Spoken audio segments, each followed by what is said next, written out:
Okay, so this is knee pain. Someone comes into you with knee pain. We've already covered that a lot of knee pain comes from the hip, so refer to my last post, and the ankle. Okay, you've checked that. Sometimes you get a situation where the tibia, this bone here, rotates externally.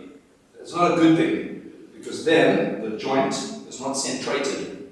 So every time someone takes a step, the tibia does that, and they get pain under their patella or medial knee pain. It doesn't matter, okay? This could be a reason. So this is also called the direction susceptible to movement. So the tibia very often can be susceptible to rotating externally for whatever reason. Okay? And until you centrate the tibia, people will always have knee pain. Okay?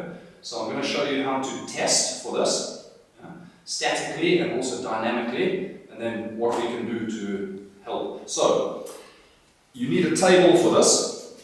This is very similar to the Thomas test setup. Okay? So I'll support Minty. Okay. And hold one leg, just like that. That is a perfect example of external rotation of the tibia. Okay? Ideally, you want that. Then the joint is centrated. That is external rotation. Okay. So it's a very simple test.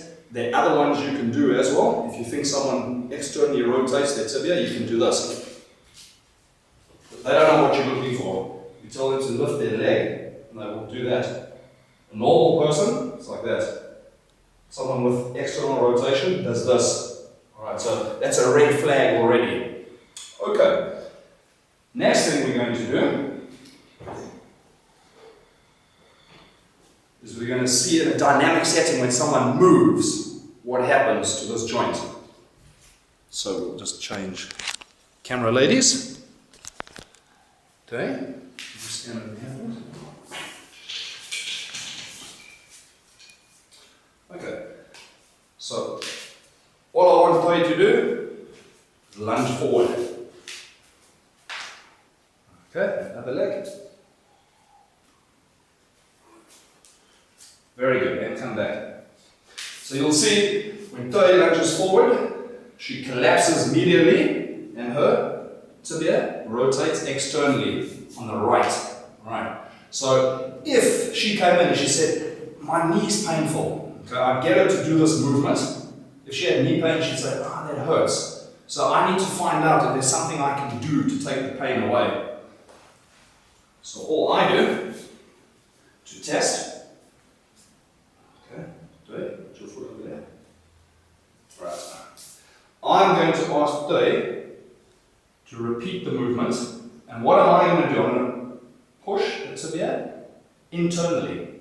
Okay, she does that. Yeah? She collapses in, she pronates, and the tibia rotates out. So I'm going to correct that with my hands. Internal and step. Internal and step. If someone says to you, that feels better, it's not painful anymore, you know, it's the tibia that's not centrated. So now we can begin a treatment.